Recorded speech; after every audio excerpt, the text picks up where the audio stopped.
This year marks the worst drought America's seen in decades, and it's showing no signs of letting up. Over half the country has been affected, with the brunt bearing down on the mid and southwest, especially Nebraska, Kansas, the Dakotas, and parts of the South. Just look at that. Well, in one hard-hit area of Texas, some people have grown tired of waiting for Mother Nature to bring relief and have decided to try and take matters into their own hands. Here's ABC's Juju Chang. Craig Funke is flying me to the edge of a violent thunderstorm. You see how nice and crisp the top of that cloud is up there? Yeah. But the former commercial pilot isn't some adrenaline junkie courting danger. He's a cloud seeder, chasing this menacing storm to squeeze out extra rain for the drought-stricken farmland below. As a pilot going through school, you're taught to avoid thunderstorms. This is Craig's job, firing chemicals into the clouds in a controversial attempt to modify the weather. He's literally a rainmaker. That dark, thick cloud over there has lots of moisture in it. That's part of the cloud that was seeded. It actually looks heavy with rain. Cloud seeding has been used around the world for decades.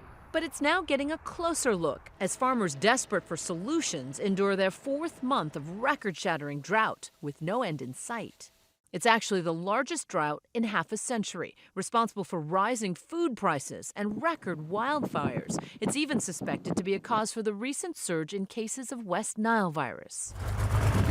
So we came to South Texas to find out if cloud seeding can really maximize our most precious resource, or if it's just a romantic notion that doesn't hold water. We can't manufacture a cloud. That is just absolute basic. We cannot make it rain if it was not going to rain to begin with. Tommy Shearer is president of the Texas Weather Modification Association. He's quick to explain that he can only enhance the weather, not create it. If you look at the cloud as a factory, we're inducing a lot of raw material into the factory so that the factory becomes more efficient. And more productive. Consequently more productive. His team of pilots and meteorologists are constantly scanning the skies for the right clouds to seed. Everybody's going to get some good rain. After 10 bone-dry days, a promising cluster of thunderstorms is finally headed their way. Butch is today's standby pilot. He takes the first run. Up in the air, we get a bird's-eye view of Butch's delicate dance. He's just working the very edge of it. And then, Butch finds the cloud sweet spot. Okay, he's fixing to light a flare. Okay. Oh, I see the flare. Yeah. It looks like he's painting the sky. The flares are shooting millions of silver iodide and calcium chloride particles into the cloud, where they collide with drops of water and ice and produce even more moisture.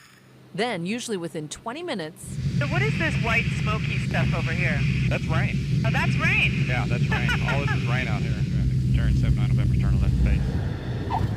When you go out and you seed for a few hours or all day long and really know you did some good, it's a good feeling. The radar data collected today adds to a growing body of evidence that cloud seeding works. It can double the amount of moisture in a given cloud, and the Texas programs boast a 12% increase in annual rainfall, thanks to seeding. And long-term studies show those chemicals are environmentally safe and can't even be detected in the rainfall. But despite all the data, some of cloud seeding's biggest critics are surprisingly the very farmers who stand to benefit most. This isn't the first drought we've been through, and it won't be the last. Bill Slumchinsky's family has been farming this land for 5 generations. He and his son Brett tell us it's expensive to irrigate 300 acres of crops. All that watering cuts deeply into profits, but they are skeptical that anything short of divine intervention can actually make more rain. What do you make of the cloud seeding program? Well, when you've been in a drought since '96 and we've had one wet year, is it working? We can't stop droughts, we can't break droughts. We just try and put a little more water on the ground. And every drop of water, Craig explains, helps feed the underground aquifer used to irrigate crops.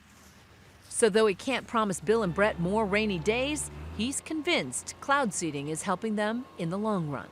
The local water districts that manage the aquifers believes it's working too. They pay 4 cents an acre to keep Craig and his team up and running. Because we want people to understand we're not making promises we can't keep, and we're not making claims that we do not do. Tommy Shearer brushes off critics who say he's playing God. His ideas may be bold, but he says he never loses sight of who's really in charge. You're not going to beat Mother Nature. Let's just understand that right off. We work with Mother Nature. We try to help Mother Nature. Pick your battles. I wouldn't even fight my own mother. For Nightline, I'm Juju Chang, There's a lot of rain going on out there. over Pleasanton, Texas.